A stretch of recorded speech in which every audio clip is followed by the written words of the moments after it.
Hey, what's going on, everybody? Welcome to another week. I'm Braxton Huggins, the founder of Texas Hunting Lease Listings. Today's special guest, Carroll Kelly. Carroll, welcome to the show. Oh, thank you. Thank you for having me. Appreciate it very much. So, Carroll, you're in a bunch of different businesses. You were talking off air about some of the other things that you got going on. But the reason why I wanted to have you on the show today was really talking about your wounded game recovery and your tracking services that you have with your dogs.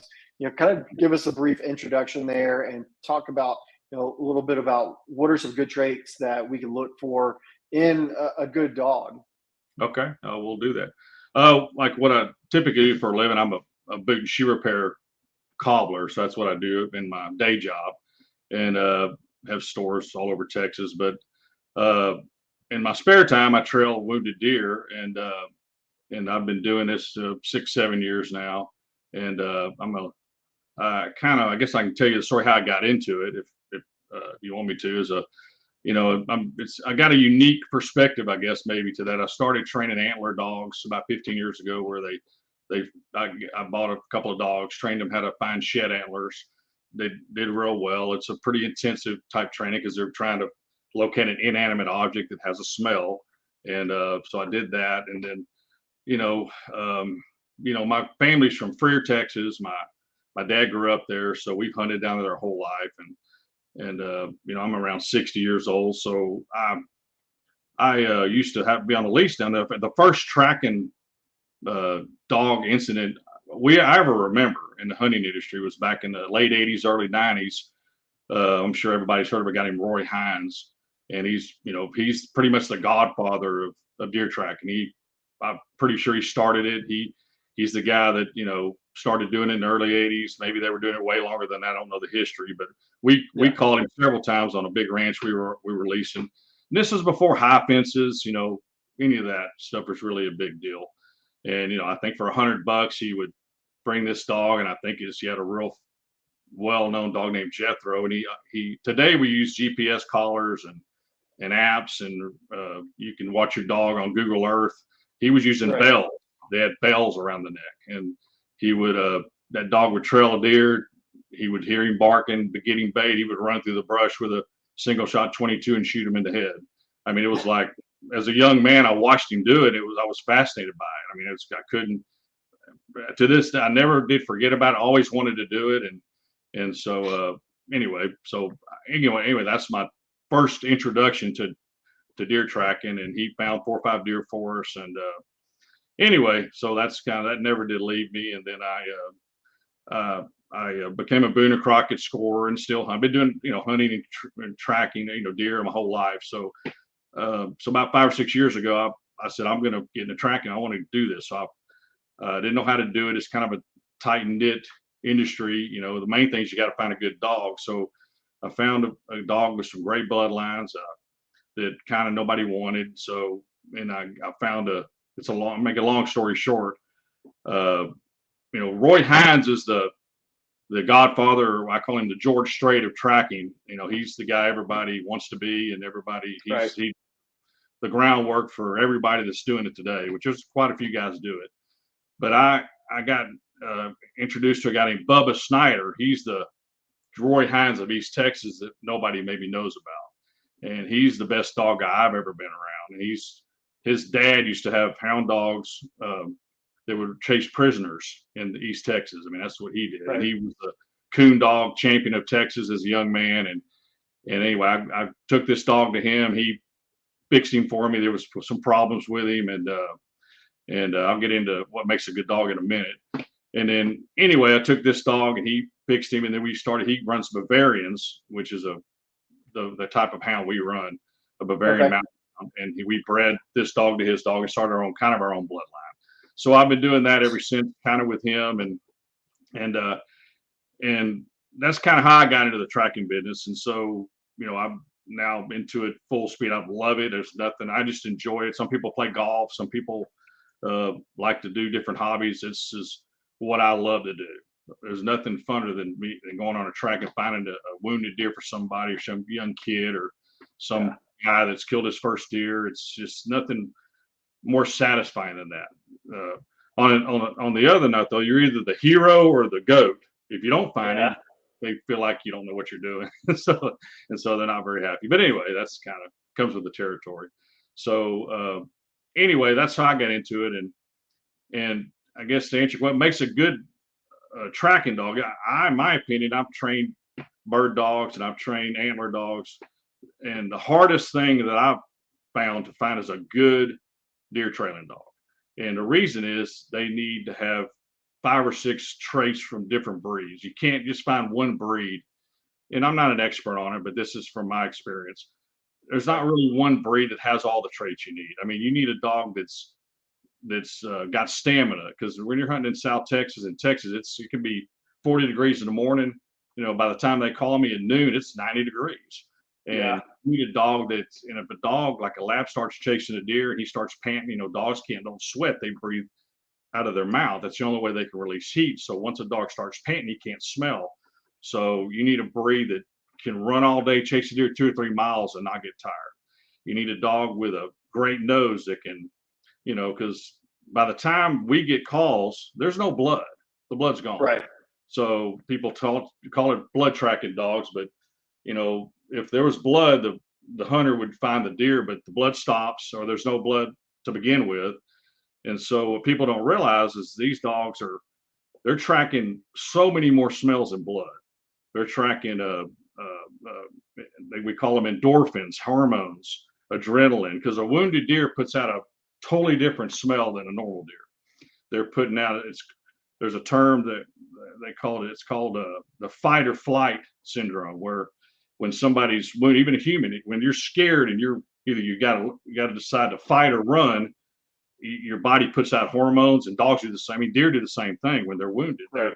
They run. So the dogs, they're tracking, you know, adrenaline, endorphins, fluids that you can't even see, microscopic particles, gunpowder. If they got shot with a gun, it's there, and the dog has to figure out how to track that specific deer, because when a dog's tracking a deer, he's crossing, especially on a high fence place, he could be crossing hundreds of fresh tracks Absolutely. of axis, of fallow, of hogs, of everything. And he's got to learn to understand what a wounded deer smells like. And it's totally different. And once you get a dog to that point, it's really hard to get one there. It takes a few years, in my opinion, to get one where he really understands it. He has to be smart. He has to figure it out. He has to cross all those other tracks and never get off that wounded deer. And so Yeah. if you think about it, that's incredibly unique trait a dog has to have. So they got to be smart, and the last thing, they got to have enough grit to fight a wounded deer, because a wounded deer, when a dog starts running him, if he's hurt bad enough, he'll always stop and fight the dog. And Yeah. I'm telling you, fight the dog, and the dog's got to not be scared. He's got to be just out of his mind, ready to fight that deer. And a lot of breeds don't have that in them. Like, you know, a lot of breeds don't. So you need 4 or 5 different breeds all mixed in one. And the breeds are typical: the Catahoula leopard dog, the black mouth cur, you know, blue lacy's a popular one, and the Bavarians. A lot of people don't know about that we run. I love this dog. They're smart. They never get tired. My Bavarian can run all day, never get tired, no matter how hot it is. And so, Wow. and that's huge, because once you get a dog a mile chasing a deer, they'll shut down on you, just lay down and get tired and hot. And these dogs don't do that. So anyway, I don't know if that answered the question about the type of dog. That's to get a really good dog that can track a deer, you can put on the ground and not have to worry about him. You know, there's nothing more valuable than that. There's nothing harder to get than that. That's And I guess that's one of the misconceptions, right? Is that, you know, I feel like a lot of individuals, you know, they think that dogs that they're calling for tracking services, you know, they're just out there to, you know, track the blood. And really, there's so much more than that involved, you know, whenever they're going to look for these animals. You mentioned, you know, kind of the gunpowder. That wouldn't even cross my mind, right? You know, for somebody that's, you know, hunted quite a while, I wouldn't think that a dog's going to pick up on a gunpowder scent. So that's super interesting. it's just a puzzle. It's a puzzle of a whole bunch of different smells, and they all go together, and they're all part of a wounded deer.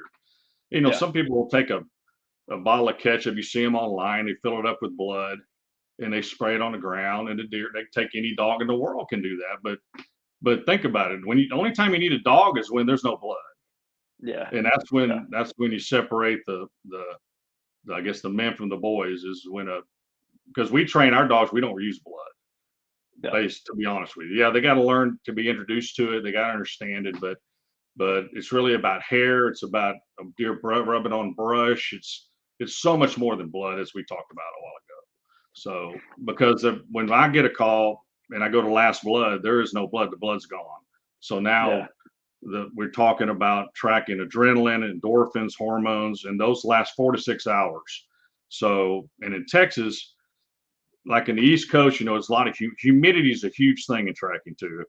If you have humidity, I don't know if you ever, the only way I can put it is when your dog gets wet, have you ever noticed how bad he smells Sure. as opposed to not being wet? I mean, it's weird Yeah. so moisture makes scent explode off the ground. So you need humidity, gives you a little bit of moisture. But in South Texas, the humidity and the dew's gone by noon. So these guys say, well, wait 12 hours for a liver shot deer, wait 20 hours for a gut shot deer. In Texas, that's a mistake. You got to get Yeah. on that deer fast at all times. I feel like, and me and Bubba, that's who I really go to for all my tracking information. A guy named Bubba Snyder. He believes getting on the deer as fast as possible because in Texas, and no matter where you are, it's pretty arid conditions, and you don't really have very high humidity. You want to get on a deer while that adrenaline and endorphins and all those hormones are still in the air, still there. So Yeah. anyway, that's it. So. Yeah, and I think that's interesting that you bring up that point because before we jumped on here, I was kind of looking at some of the different styles of tracking, and what I was reading was a lot of individuals they would prefer to wait, and they would prefer to kind of let the deer do its thing or let the animal do its thing, and not immediately start tracking. So for you, and kind of to think, hey, let's get on this animal as quick as possible. That's a unique perspective. Well, when I say as You quick know, as possible, by the time I get there, load my dogs up and get to the ranch, it's been 2 or 3 hours. So right, I right. almost can't get there fast enough. So, some guys have a dog on their ranch, they can put them on that deer immediately, and they find a lot of deer. But again, that's a different game than going to somebody's ranch from a couple hours away and getting on a cold track. So Yeah, that if they, a lot of times, especially today, there's already been a dog on the track many, many yeah, times. Everybody has a dog now. And so they'll put their dog on there. You can't find it. Then they call you, and they've walked around all over the ranch. They've stepped a lot of times on the scent, and they've messed it up. And so by the time I get a call, there's a lot of challenges to dog yeah, tracking because it's not just, especially in the hill country where I track most of the time. South Texas, a lot of people are scared of rattlesnakes. They're not going to go in that heavy brush very far. So you can get to a deer that the scent hadn't been trampled on maybe a little bit better. Hill country, they will look for 5 hours before they call you. So, yeah. and then, it's just another challenge of the Well, tracking. So, do you have a story, about an animal that you've been able to track down here recently that it was either super challenging or it was a first harvest? What are some of the things that you could share with us? um, yeah, I've got tons of track stories, but the one that always comes to mind is when I got a female named Honey. She's a Bavarian mixed with my older dog, and it just tells you how smart they got to be. So there was a buck in Blanco County, and actually the guy called. There was lots of blood, lots of lung blood, and then all of a sudden it just stopped. So he calls me. I get there. We get on it. We see it. We get to a low fence. This is a low fence ranch, and the deer goes left down the low fence about 300-400 yards. So my dog looks like it's going to be an easy track. We're following the blood, and my dog stops at the fence and wants to go through the fence. And no matter what I did, I couldn't make her not want to go. There's a little bitty 12-inch diameter hole in the fence, and she is like fighting to go through it. I'm grabbing her. I'm going. We can see where the deer went. I'm getting frustrated with her. Why do you Yeah, want to go over there? what are you doing? Like, it looked like she didn't know what she was doing. So I pull her off there and go down about 300 yards and the blood totally stops. Okay. And then we're stumped, so I restart her again. A lot of times I got to restart them back to the original blood. She does the same thing, goes right to the fence hole, does the same thing, wants to go through the fence hole. So, and I'm like, okay, we can see where the deer went. And, but anyway, I let her go. She goes through the fence hole. 10 minutes later, she's sitting on the buck about 200 yards away. And what Wow. that buck had done, he had walked down that fence line a long way, and he stopped and walked back because I guess he was scared. He didn't know what he was doing. He ran down the fence. That he knew the area well. He stopped. He said, and once he caught himself, he went back to the hole he's been through a million times and went through it and walked over there and died about 400 yards on the other side of the fence. So what Wow. the moral of that story is, I always trust my dogs. If my dog goes that way, I don't question her. I don't dispute her. She's always right almost every time. So, Wow. and one thing I can say is, and I'm sure is I've never gone on a track, and I've done several hundred by now that a hunter's ever called me and said they found the deer dead after I left. Hadn't happened yet. So if the deer's That's dead, amazing. they're gonna find it. Yeah. I mean, dog's gonna find it. So anyway, we get a lot of high back shots, and we can go into that because what happens is when somebody calls you for a track, it's like an investigation. You have to figure out what's going on. It really is. That's why I love it. So it's so fascinating. So I asked the hunter, I said, okay, what did the deer, one of the most important things is the deer's reaction when he was hit. Did he jump? Did he do a buck and bronco kick? That's always when I hear that deer's dead. When did he one of the biggest things is, did he fall down? I get these calls all the time. I shot this buck, he dropped like a bad habit, right in his tracks. Get out of the blind, 5 minutes later, walk over there, deer gets up and runs off. They said, well, he's got to be just laying over there dead. I said, no, unfortunately, Mr. Hunter, you're not going to find that deer. I'm going to come and we're going to try. But 9 times I've had 10 of them last year. They're high back shots. What happens is they shoot the deer in this area, and you probably heard about it, called no man's land, below the spine, above the organs. But if you think of what's happening, they're shooting them. But if you hit him in the spine, he would break. He couldn't get up and run. Right? Sure. He's dead. If you hit him in the organs, he's not going to fall like that, and he's going to be hurt bad. He's going to run off. So when you hit him in between those two areas, above the organs, below the spine, it stuns the deer like a stinger when you're playing football. If you ever played football, but you get a stinger and the deer's paralyzed for a few minutes, and then once he collects himself, he pops up, runs off. He doesn't even know he's hit, and he'll bleed. And you can trail that deer 4 or 5 miles, you'll never catch him. And Wow. so anyway, so it's all about a puzzle. You got to see what the deer reacted. You want to look at the arrow, or if you have one, was it a full pass through? What did the deer do? What was his reaction? A lot of times I have them send me pictures of the blood.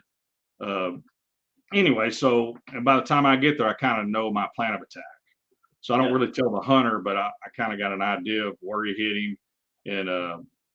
And it's funny how the story changes all the time from when I get there to when I get done. So she's sure you didn't hit him high. Well, maybe I did hit him high, because after I chase the deer for 3 hours and he's bleeding, I can't catch him. I know it's a high back shot. I already know. And I had one a couple of weeks ago, and the hunter sends me a picture. They don't believe me a lot of times.